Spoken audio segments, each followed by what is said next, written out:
maillot réveil. Le maillot réveil du lundi avec notre ami. Bah oui, évidemment, Régis Maillot. Bonjour Régis. Bonjour, je suis toujours pas enceinte. Mais... bon.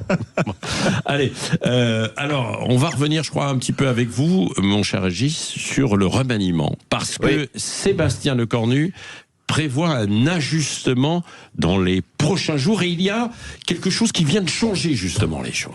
Pour ça. Oui, Patrick, il paraît que Jack Lang serait partant pour intégrer le prochain gouvernement. Pas un gros ministère, non, juste un petit Marocain me suffirait. À la culture, par exemple, pour remplacer Rachida Dati, tu vois. Là, il y aurait une logique esthétique, même ministère, même chirurgien. On appelle ça la continuité faciale. C'est-à-dire, c'est pratique, il n'y a pas besoin de modifier la reconnaissance faciale du téléphone de fonction. Tu sais. Non, mais, on va pas se mentir, on l'a tous vu à la télé, sur les réseaux ce week-end. Jack Lang, son visage, c'est impressionnant. C'est-à-dire, c'est la version constipée de Rachida Dati, quand même. Hein. Le gars, c'est une sculpture vivante. Hein. C'est devenu une œuvre en relief de la vie publique française, quand même. Ouais.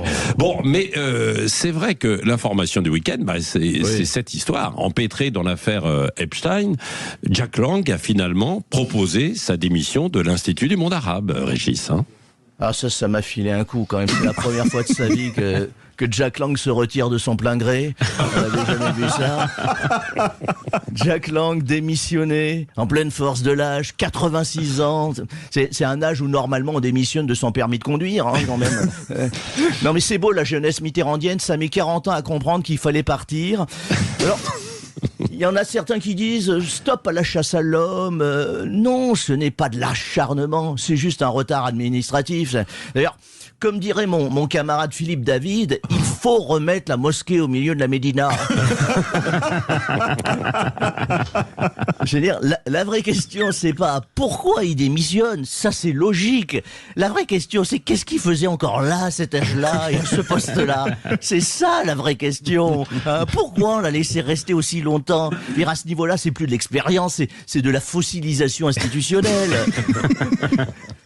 J'ai une explication. À mon avis, Jack Lang aussi, il doit avoir des dossiers sur tout le monde.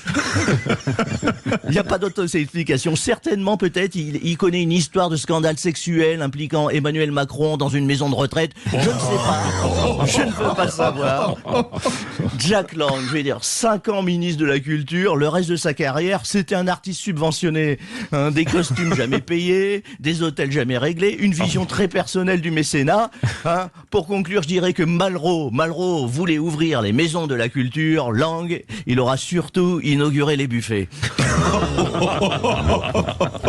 Le maillot réveil, Régis Maillot. Bah oui, on est réveillé. Là, on est bien réveillé. C'est vrai qu'on a appris que les costumes étaient payés par une grande marque pendant des années. Ah mais pas que. Vous avez vu les impayés au Festival de Cannes. Oui. Ah bah oui. Non mais il partait. Il devait pas rater son bus. C'est pour ça. Donc il n'avait pas le temps de régler. Quoi. Bien sûr. Ah bah la dernière fois qu'il a vu un dab. Allez, merci Régis Maillot. On vous retrouve demain. La météo.